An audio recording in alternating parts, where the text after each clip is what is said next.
Hello friends, अब दूसरी question sorry एक थ्योरम है। ये कह रहा है कि जो ट्राइंगल की साइडों का रेशियो है, ट्राइंगल की साइडों का रेशियो है वो इक्वल है। ये इस ट्राइंगल और इस ट्राइंगल की साइडों का रेशियो क्या है, ये देख रहे हैं आप लोग। और हमें ये प्रूव करना है कि angle A is equal to angle D, angle B is equal to angle E and angle C is equal to angle F. ये हमें पता, बात समझ आ गई।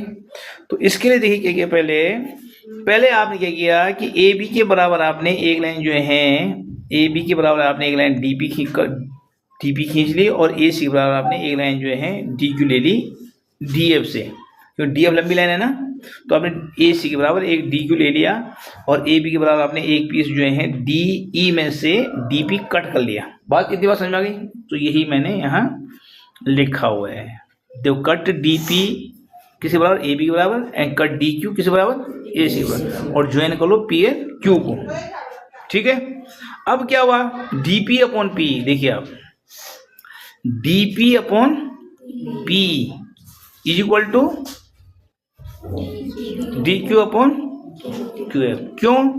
क्योंकि डी क्यू पी क्यू और ई एफ के पैरेलल है, क्योंकि दोनों क्या हैं, पैरेलल है। ये देखिए आप, P Q parallel to E F. बात समझ में आ गई? इसलिए लिखते हैं। अब क्या होगा कि जो एंगल जब पैरेलल है लाइन है, आपको पता है जब दो लाइनें पैरेलल होती हैं, जब दो लाइनें क्या होती हैं, आपको अच्छे ढंग से पता है कि जो क्रॉसपोंडिंग एंगल होते हैं क्या होते हैं, बराबर होते हैं। इसीलिए कहा इसने यहाँ पे एंगल पी इक्वल टू, ऐसे इस साइड भी आ जाओ, angle Q equal to angle, कोई दिक्कत? इतनी बात समझ में आ गई। और आप समझिए कि ये एंगल, अरे यार ठीक है, ये एंगल क्या है, बराबर है। उसको क्या करें, डीपी अपॉन डीई। अब देखिए डीपी अपॉन डी गए, देखिए आप डीपी अपॉन डी। अभी डीपी अपॉन डी क्यों कहा? क्योंकि ये पैरेलल है, और आपको पता है कि ये अपॉन ये को, जब ये अपन पूरे को प्लस वन करके याद है आपको, जब पूरा निकाल देता, ठीक है। तो डीपी अपॉन डी सिमिलर है दोनों ट्राइंगल। अब देखो आप, चलो दूसरे तरीके से समझो आप। ये छोटा ट्राइंगल है ये, और एक बड़ा ट्राइंगल है। अभी छोटे और इस बड़े ट्राइंगल की बात हो रही है, ठीक है। इस छोटे ट्राइंगल और इस बड़े ट्राइंगल के बारे में बात हो रही है। छोटा ट्राइंगल कौन सा है, डी पी क्यू, और बड़ा ट्राइंगल क्या है, डी ई एफ। तो छोटे ट्राइंगल और बड़े ट्राइंगल की बात कर लो। अभी दोनों सिमिलर क्यों हैं? क्यों? आपने दोनों एंगल प्रूव किए थे, याद है, बराबर। आपने दोनों एंगल बराबर प्रूव किए थे, और आपने एंगल तो ऑलरेडी बराबर है दोनों में, बड़े में भी छोटे में भी।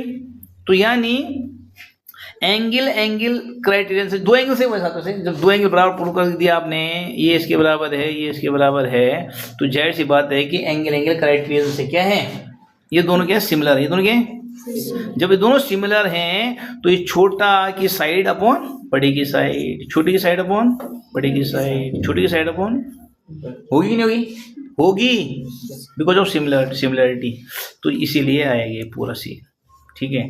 तो इससे ये हुआ। अब आप समझिए बात को, जो आपने ये कहा था, जो आपने अभी डीपी रियल में क्या था, ए बी था शुरू में, याद आपको, ए बी था क्या था। अब ए बी ही आपका डीपी बन गया, ठीक है, सब आगे।